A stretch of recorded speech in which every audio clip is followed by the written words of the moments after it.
En primer lloc, sent partidaris dels bancs de llibres per als casos de necessitat, pensem que els grups polítics no hem de traslladar un missatge de resignació a la ciutadania. Tot el contrari, hauríem de mostrar-los que estem disposats a lluitar pels seus drets fins on sigui necessari.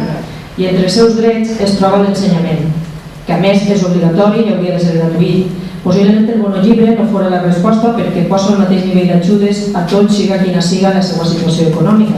Però les beques i ajudes a l'estudi han de seguir existint i això és perquè hem de lluitar els polítics.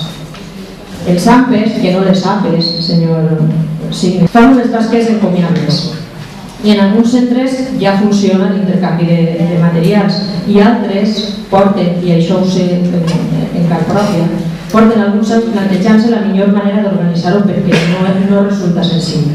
A més, algun centre fins i tot facilita el pagament ajornat i a quotes per facilitar la compra de llibres que en molts casos s'han fet a llibreries del poble, senyor Signes. També cal contemplar que en cada centre de la ciutat els llibres que s'empren són uns o uns altres en funció de la decisió que pren el claustre en el seu moment o el mestre de cada curs, i intercanviar llibres entre unes escoles i unes altres seria realment complicat. A més, hi ha una vessant que habitualment no es contempla quan parlem de les despeses de materials educatius, i és que hi ha un sector productiu i de serveis que viu de fer llibres, que té treballadors que adoptar mesures de manera global per a la seva faena.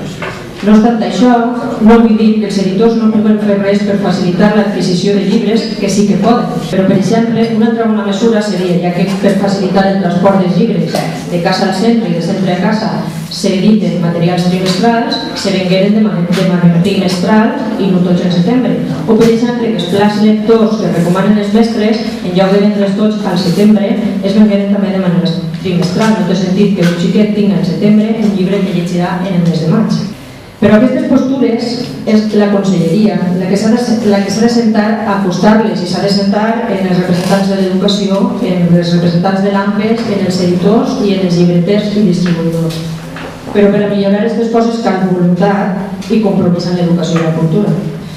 Per tot això que he comentat ens abstindrem, per no dificultar la mesura si la resta de grups la troben convenient, però és una mesura que no ens convenç a nivell municipal i gestionar per l'administració pública, sinó més bé una qüestió dels centres i els AMPEs com estan fent fins ara.